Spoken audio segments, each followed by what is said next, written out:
What is the difference between intelligence and wisdom? I've heard it explained this way. Intelligence is knowing that tomato is a fruit, and wisdom is knowing not to put tomato in fruit salad.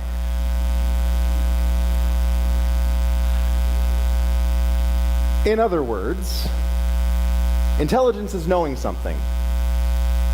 Wisdom is how we apply what we know. For example, a few years ago, as I was learning how to cook, I was hosting a lunch and decided that I would try out a new recipe.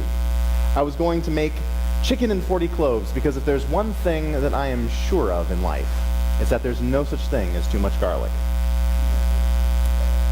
So I seasoned and seared the chicken thighs until they were nice and golden brown, and I dumped all 40 plus cloves of garlic into the pan, and then I added a half cup of olive oil, and I bet you didn't realize you were going to get a cooking lesson this morning here at church. Then I covered the pan and put it into an oven at 350 degrees for a little over an hour and a half. I knew the recipe. So at the end of that hour and a half, I pulled the pan out of the oven, and then I set it on the stovetop and went to check, the chicken, make sure it was done, and grabbed the lid of the pan without an oven mitt. After putting my now burnt hand into a bowl of ice water for a few minutes and letting the chicken rest, it came time to serve lunch. I knew that everyone was hungry, and I knew that I wanted to be a good host, so I went and grabbed the handle of the pan with the same hand that I'd just burnt without an oven mitt. Intelligence is knowing the recipe. Intelligence is knowing that the pan has been in the oven for an hour and a half. Wisdom is using an oven mitt. It's safe to say there's a difference between intelligence and wisdom. Intelligence is about what we know and how much we know. Intelligence is what we use to reason and make logical decisions. Intelligence is something that we can work at, spending time studying and learning. At the end of the day, intelligence is about collecting information. Wisdom is a different kind of knowing. Wisdom is about more than just collecting information. It's about how we respond to that information. Wisdom is usually the result of experience and paying attention. Wisdom transforms how we live, because wisdom is a gift from God. That's what we're reminded of in the story of the Magi. These Magi were astrologers and scholars. They were intelligent and educated for their day. They knew how to read the night sky, and they knew the Jewish scriptures, even though they were not Jewish themselves. They showed up in Jerusalem with gold and perfumes and asked King Herod and his religious elites, "Where is the child who has been born King of the Jews? For we observed his star at its rising and have come to pay him homage." Now this was news to Herod and the rest of Jerusalem. What child? What king? What star? Herod consulted his scribes and religious scholars to determine where the Messiah would be born. It turned out the Magi had it wrong. The Messiah wouldn't come from Jerusalem, the center of religious and political life, but from Bethlehem, the smallest town of the smallest tribe. Herod's response to this information was dominated by fear. This newborn king was a threat to his own claim to the throne. He didn't drop everything to go and find and worship. He didn't leave with the Magi to follow a star. Herod wasn't interested in being in the presence of God's power. He was only interested in preserving his own power. The Magi responded differently. The Magi set aside their preconceived notions. They were humble enough to change course. They left for the nothing town of Bethlehem, following the star that only they seemed to notice. When the star finally stopped guiding them, they were overwhelmed with joy.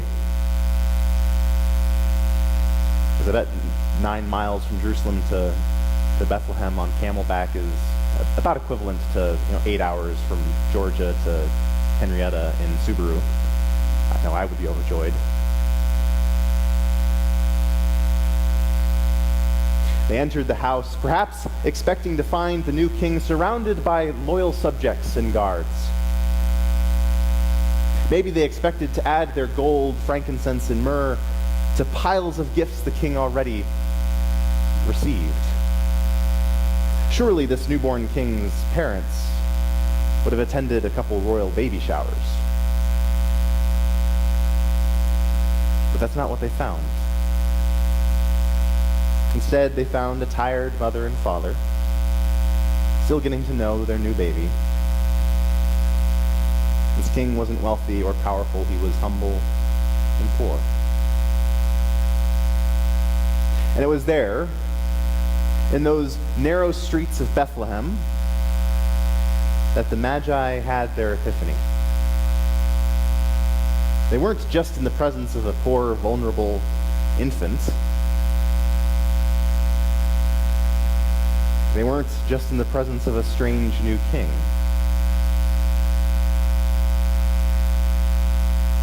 The Magi realized that they were in the presence of God. They encountered God in such a profound way that it brought them to their knees. It transformed them. See, there's a difference between intelligence and wisdom. Intelligence is collecting information. Wisdom is being transformed by it.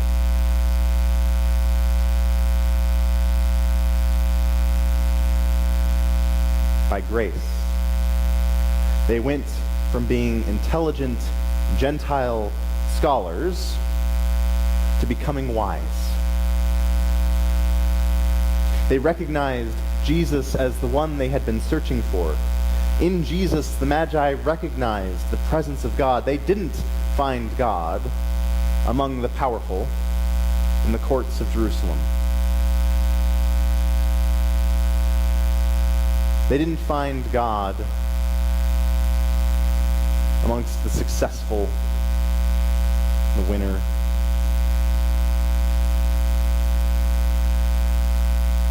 They found God as a vulnerable infant, born in tiny, insignificant, nothing of a town, Bethlehem.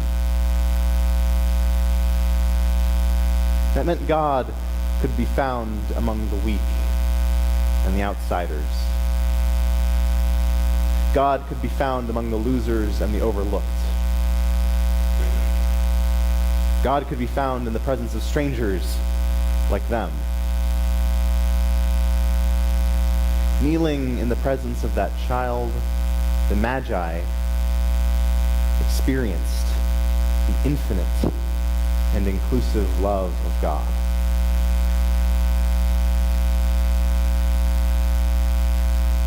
They left home a little wiser, defying Herod and protecting Jesus. They left for home willing to change their course once more and take an uncertain path because they knew that God was with them always. The Magi had met the embodiment of love, and it changed them. Intelligence is knowing that a new king is born. Intelligence is collecting information about this new king. Intelligence is sending gifts. for this new king. Wisdom is going to see for yourself. Wisdom is recognizing the deeper truth. That this newborn is more than a vulnerable infant in the tired arms of a poor mother and father. Wisdom is experiencing transformation in the presence of God, wherever we find it. The significance of these Gentile magi worshiping the infant Jesus is one of the reasons we are here today. Because in that moment, God was showing that love and grace are so much bigger than we could possibly imagine. Because outsiders, strangers, Gentiles saw the face of God.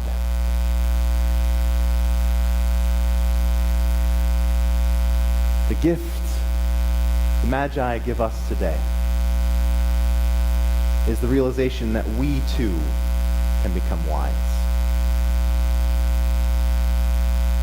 The Magi teach us to look around and see God's ever new and never-ending love in the most unexpected places. Because the light of God's grace still shines today, leading us through our nights and days, willing to transform us if we let it in.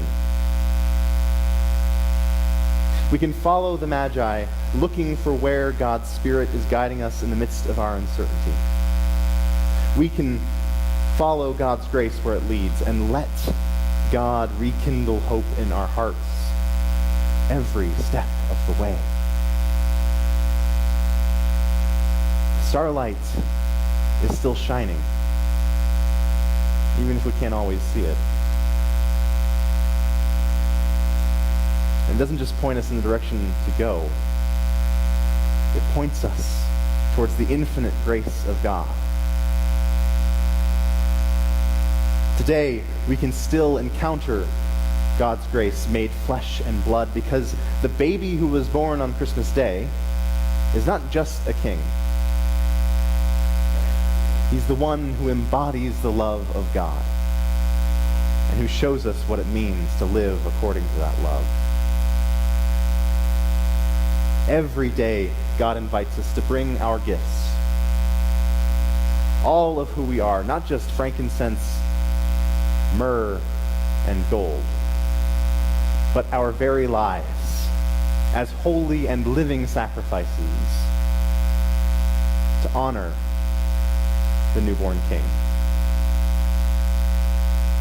When we stand with the poor, the vulnerable, and the weak, we can see God's presence there.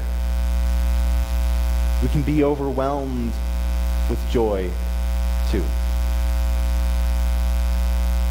We can fall on our knees in an act of worship. All around us, we can discover how God is moving and working in our lives, in the stars that light up the night sky, in the sound of a newborn crying, even after she's taken out of the sanctuary, in the faces of our neighbors, not just the ones we're familiar with who sit in the pew next to us, but the ones we haven't met yet. Even there we can find the grace and love of God.